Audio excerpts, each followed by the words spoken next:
Assalamualaikum warahmatullahi wabarakatuh. Waalaikumsalam warahmatullahi wabarakatuh.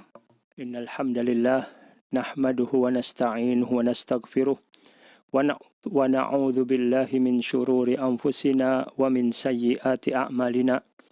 May yahdihillahu fala mudhillalah wa may yudlil fala hadiyalah. Asyhadu an la ilaha illallah wahdahu la syarikalah wa asyhadu anna Muhammadan abduhu wa rasuluh. يا أيها الذين آمنوا اتقوا الله حق تقاته ولا تموتن إلا وأنتم مسلمون يا أيها الناس اتقوا ربكم الذي خلقكم من نفس واحدة وخلق منها زوجها وبث منهما رجالا كثيرا ونساء واتقوا الله الذي تساءلون به والأرحام إن الله كان عليكم رقيبا يا أيها الذين آمنوا اتقوا الله وقولوا قولا سديدا يصلح لكم أعمالكم ويغفر لكم ذنوبكم ومن يطع الله ورسوله فقد فاز فوزا عظيما أما بعد فإن أصدق الحديث كتاب الله وخير الهدي هدي محمد صلى الله عليه وسلم وشر الأمور محدثاتها وكل محدثة بدعة وكل بدعة ضلالة وكل ضلالة في النار. Kaum muslimin dan kaum muslimat yang berbahagia, pada malam hari ini saya membawa sebuah buku yang berjudul Syarhud Du'a Minal Kitabi Was Sunnah. Penjelasan doa dari Al-Quran dan As-Sunnah yang disusun oleh Syekh Said bin Ali bin Wahab Al-Qahtani rahimahullah. Beliau sudah meninggal ya, penulis buku Hisnul Muslim. Kemudian buku ini disyarah oleh Mahir bin Abdul Hamid. Ya. Dari syarah inilah ada satu doa yang saya pilih untuk malam hari ini ya. Di halaman 398 ada sebuah doa Nabi SAW di mana Nabi SAW berdoa, Allahumma gfirli dzambi wa wassi'li fi dari wa barikli fi rizqi. Saya ulangi, Allahumma gfirli dzambi. Allahumma gfirli dzambi. Artinya, ya Allah, ampunilah untukku dosaku. Wa wassi'li fi dari. Dan luaskanlah untukku di rumahku. Wa barikli fi rizki. Dan berkahilah untukku dalam rizkiku. Hadis ini dikeluarkan oleh Imam Ahmad, Imam Tirmidzi, ya. Kemudian Imam An-Nasai dalam kitabnya As-Sunan Al-Kubra, Imam Tabrani dalam Mu'jamul Awsat dan Mu'jamul Saghir, kemudian Ibnu Abi Syaibah, Abu Ya'la, dan hadis ini dihasankan oleh Syekh Al-Albani dalam kitabnya Dha'ifut Tirmidzi, dan juga dimuat dalam kitab Sahih Jami'us Saghir. Di hadis ini dihasankan oleh Syekh Al-Albani. Ya. Dalam hal syarah, kita berdoa kepada Allah Subhanahu wa taala, Allahumma gfirli dzambi. Ya. Meminta kepada Allah agar Allah menghapuskan dosa-dosa kita. Ya. Karena dengan sebab dosa ini, hati menjadi kotor. Ya. Kemudian juga hati juga menjadi gersang, menjadi keras, yang akibatnya lebih mudah akibatnya untuk berbuat maksiat, untuk berbuat dosa lagi, gitu kan. Semakin bertambah dosa kita, kemudian kita tidak bertaubat kepada Allah, Allah tidak ampuni dosa kita misalnya, itu akan membahayakan sekali. Maka kita sangat butuh sekali mohon ampun kepada Allah. Nabi kita Nabi Muhammad SAW dalam satu riwayat beristighfar dalam sehari 70, lebih dari 70 kali. Dalam riwayat lain disebutkan Nabi SAW beristighfar 100 kali.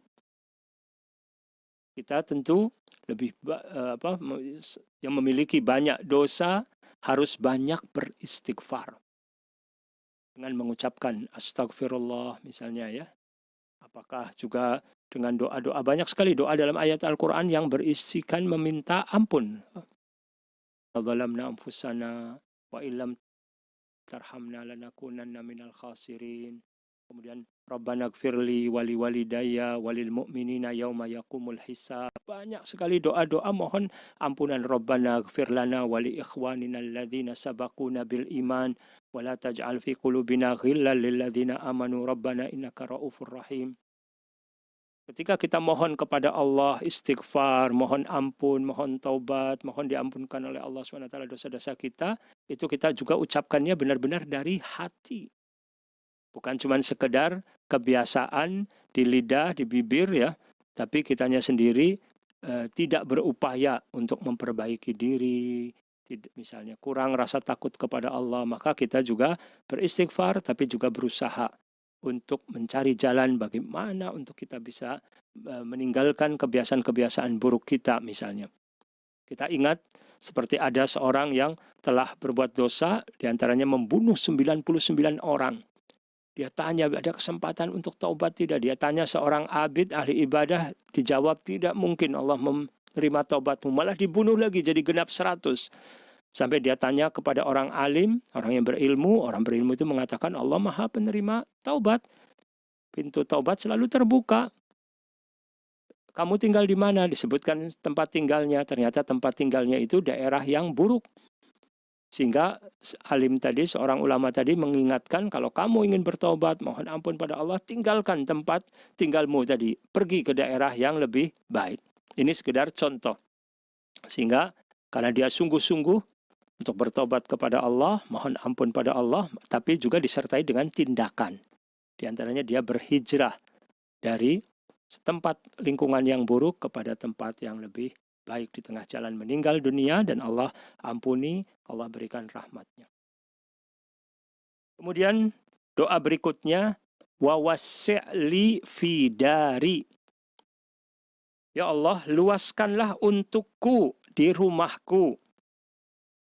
Yaitu luaskanlah tempat tinggalku di dunia, supaya aku mendapatkan kesenangan dengan tempat tinggal yang luas, yang tentram, yang sejahtera. Dikarenakan dengan sempitnya tempat tinggal, itu juga bisa mengakibatkan sempitnya dada. Kemudian juga akan juga membuat juga galau, gundah gulana, tidak tenang. Itu diantara sebab ketika seseorang memiliki rumah yang sempit.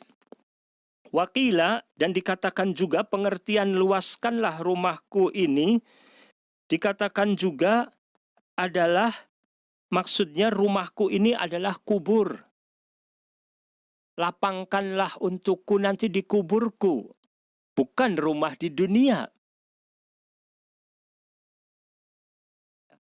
Nabi SAW sendiri, kalau kita lihat rumah di dunia, bukan rumah yang luas. Artinya sempit, bahkan untuk sholat saja, sholat malam terkadang bersinggungan dengan misalnya istri Nabi SAW yang sedang tidur misalnya ya, kemudian digeser misalnya. Menunjukkan bukan rumah yang luas untuk di dunia. Tapi yang paling pokok adalah hati kitanya yang lapang, hati kita yang luas, dipenuhi dengan keimanan, ketaatan kepada Allah. Meskipun rumahnya sempit, tapi kita merasakan kebahagiaan dan ketenangan. Tapi berapa banyak orang yang memiliki rumah yang luas, tapi hatinya ketika kotor, dipenuhi dengan dosa, maka dia merasakan kesempitan. Jadi maksudnya juga ada yang mengatakan sebagian ulama, pengertian luaskanlah rumahku, maksudnya luaskanlah, lapangkanlah kuburku. Jadikanlah kuburku ini menjadi raudhatun min riyadhil jannah, taman dari taman-taman jannah. Tetapi tidak mengapa seorang yang berdoa meniatkan ketika berdoa wa wasi' fi dari, meniatkannya untuk dua hal. Artinya rumah di dunia juga, kita menginginkan rumah yang lapang, dan juga menginginkan agar Allah melapangkan kubur kita dan menjadikannya sebagai taman dari taman-taman jannah. Itu jadi tidak mengapa ketika kita mengatakan wa wasi' fi dari, kita niatkan dua hal tadi yang kita mohon. Jadi tidak mengapa seseorang menginginkan memiliki rumah dan rumahnya juga rumah yang luas. Di samping doa tadi, kita juga bisa berdoa dengan bahasa Indonesia. Minta kepada Allah, ya Allah karuniakanlah kepada kami misalnya rumah, apabila dia belum memiliki rumah misalnya. Selama ini ngontrak-ngontrak terus misalnya, atau numpang di rumah mertua atau di mana dan lain sebagainya, kita doa minta kepada Allah SWT agar Allah karuniakan rumah yang dengan rumah tadi dapat membantu dia untuk taat kepada Allah. Jadi jangan sampai hanya titik saja, minta rumah saja misalnya. Seperti doa tadi pun luas kan. Setelah itu nanti ada wabarik li fi rizki. Artinya tidak hanya masalah lapangnya saja, tapi ada keberkahan dalam rizki yang Allah berikan misalnya. Maka ketika kita memohon dunia, maka kita sertakan juga agar dunia yang kita minta itu tadi membantu kita, menolong kita untuk semakin taat kepada Allah, dan menolong kita untuk semakin menjauhkan dari dosa-dosa. Jadi kita bisa, dan itu PR bagi kaum muslimin pada umumnya.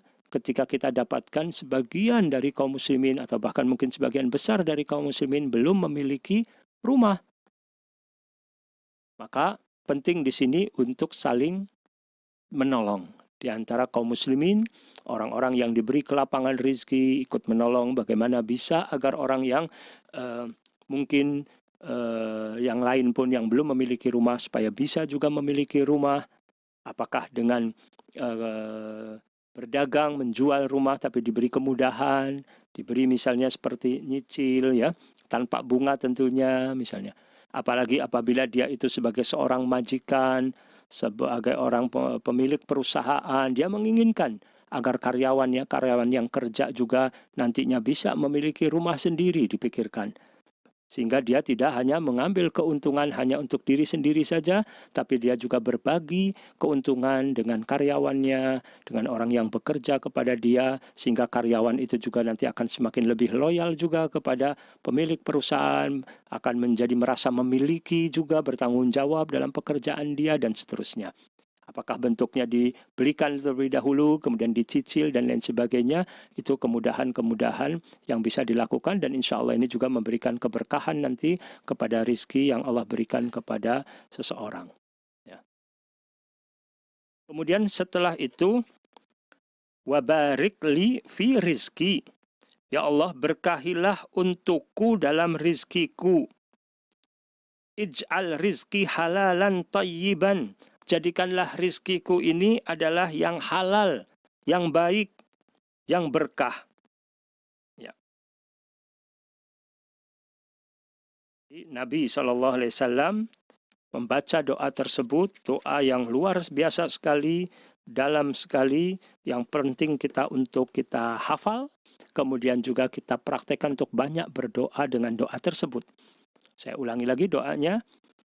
Allahumma gfirli dzambi wa wasi'li fi dari wa barik li fi rizki. Beberapa waktu yang lalu, belum lama ya, saya mendapatkan pesan di WA dari seorang yang saya berkenalan pada saat umroh di Mekah, di Masjidil Haram. Saya berkenalan dengan seseorang jamaah haji, jamaah umroh ya, dari salah satu negara di negara Timur Tengah. Yang pertemuan itu hanya sekali saja. Kemudian kami tukar-menukar nomor WA. Alhamdulillah sampai sekarang kami sering berbagi, saling mengirim ya informasi, nasihat dan lain sebagainya. Banyak sekali manfaat yang saya dapatkan dari pesan-pesan yang beliau kirimkan. Ya. Di antaranya ada sebuah pesan ini dengan judul ya, menarik sekali judulnya. Sebentar. Judulnya menarik. Ba'dal wudhu, pertamanya ya, ada judul kecil. setelah wudu. Liman yaftaqidunal barakah fil buyut. Bagi siapa-siapa yang merasa kehilangan keberkahan di rumah. Itu judulnya. Tentu kita menarik, ingin tahu isinya apa, supaya Allah tetap memberikan keberkahan kita di rumah kita. Jangan sampai kita kehilangan keberkahan. Isi pesannya tadi, sebuah hadis dari Nabi SAW yang berisikan doa, Allahumma gfirli dzambi wa wasi'li fi dari wa barik li fi rizki. Yang tadi saya sampaikan gitu kan. Beliau juga menyebutkan Rawahun Nasa'i Sunanul Kubro gitu ya. Mungkin beliau juga dapat dari orang lain ya, bukan beliau yang menyusunnya. Wa hassanahu Al-Albani fi Sahihil Jami' nomor sekian. Dihasankan oleh Al-Albani dalam Sahih Jami' nomor 136. Kemudian beliau mengutip isi pesan tersebut, mengatakan yaqulu Syekh Muhammad Nasiruddin Al-Albani rahimahullah. Syekh Muhammad Nasiruddin Al-Albani rahimahullah berkata, faqadnal barakah fi buyutina bisabab adami amalina bisunnati nabiyyina sallallahu alaihi wasallam fi qawli Allahumma gfir li dzambi wa wasi' fi dari wa barik li fi rizki ba'dal wudu.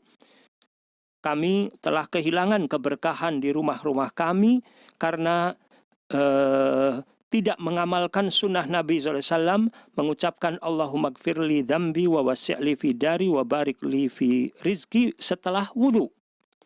Yaqulu ahaduz zumala, salah seorang teman berkata, tentu saya kira ini masih kelanjutan dari ucapan Syekh Al-Albani rahimahullah. Wasalatni risalatad du'a ba'dal wudu wa hafadtu ala dzikri ba'da kulli wudu wa ra'aitul khairal katsir fi kulli syai' walillahil hamd. Salah seorang teman berkata, telah sampai kepadaku isi pesan berupa doa setelah wudu yang saya selalu jaga setelah setiap selesai wudu, dan saya dapatkan banyak sekali kebaikan, alhamdulillah. Seolah-olah yang dimaksudkan adalah doa setelah wudu itu adalah doa Allahumma gfirli dzambi wa wasi'li fi dari wa barik li fi rizki. Saya hampir saja, karena senangnya dengan mendapatkan pesan yang bagus ini, hampir saja men-share ke banyak orang. Akhirnya saya berhenti dulu, saya cek terlebih dahulu, ingin tahu. Setelah saya cek lagi, saya dalami lagi tentang masalah ini, ternyata Syekh Al-Albani mendhaifkan hadis tersebut apabila dibaca setelah wudu. Gitu. Jadi ada riwayat yang mengatakan dibaca sebelum wudu atau setelah wudu gitu ya. Itu semuanya tidak ada yang sahih. Adapun tanpa terikat dengan masalah wudu, doa tadi dihasankan oleh beliau. Jadi doa itu dibaca kapan saja. Tapi kalau dikhususkan setelah wudu, justru itu dhaif, itu lemah. Walaupun ada juga sebagian ulama yang mensahihkan ya artinya. Ini artinya dibutuhkan juga ketelitian bagi kita ini juga sebelum kita men-share, menyebarluaskan informasi yang kita dapatkan itu lebih baik untuk kita tidak terburu-buru dulu, kita cek lagi, kita teliti dulu. Apalagi kalau yang sifatnya cuman berita-berita saja gitu kan, itu sering sekali ternyata kabarnya tidak benar. Ini. Maka kita juga jangan sampai kita menyebarkan kedustaan kepada masyarakat. Kita harus lebih selektif lagi sebelum menyampaikan informasi. Adapun doa yang sahih dari Nabi SAW yang dibaca setelah wudu adalah doa asyhadu an la ilaha illallah wahdahu la syarikalah wa asyhadu anna Muhammadan abduhu wa rasuluh. Ya. Kemudian ada juga riwayat tambahan setelah mengucapkan asyhadu an la ilaha illallah wahdahu la syarikalah wa asyhadu anna Muhammadan abduhu wa rasuluh, Allahumma ja'alni minat tawabin waj'alni minal mutatahhirin. Itu riwayat yang sahih untuk doa setelah berwudu. Itu saja mungkin inti yang ingin saya sampaikan tentang masalah penjelasan sebuah doa berupa doa yang sangat berharga sekali. Terus kita perbanyak doa tersebut kapan saja, di mana saja kita berada. Saya ulangi lagi isi doanya tadi. Allahumma gfirli dzambi wa wassi'li fi dari wa barikli fi rizki. Ya Allah, ampunilah dosaku, lapangkanlah untukku rumahku, dan berkahilah untukku dalam rizkiku. Semoga Allah Subhanahu wa Ta'ala mengabulkan doa kita semua, dan juga semoga Allah Subhanahu wa Ta'ala memudahkan kita untuk banyak berdoa kepada Allah Subhanahu wa Ta'ala dengan berbagai macam doa dari Al-Quran dan dari As-Sunnah. Karena sebagaimana dikatakan oleh Sayyidina Umar bin Khattab radhiyallahu anhu, saya tidak kepikiran tentang doa saya dikabul atau tidak. Tetapi yang jadi beban pikiran saya, bagaimana Allah memberikan taufik kepada saya agar saya selalu berdoa kepadanya. Karena jika kita berdoa kepada Allah, otomatis Allah akan kabulkan doa kita. Allah Subhanahu wa Ta'ala berfirman, "Ud'uni astajib lakum." Berdoalah kalian kepadaku, niscaya aku akan kabulkan doa kalian. Wassallallahu ala nabiyina Muhammad wa ala alihi wa sahbihi wasallam. Wa akhiru da'wana alhamdulillahi rabbil alamin. Wassalamualaikum warahmatullahi wabarakatuh.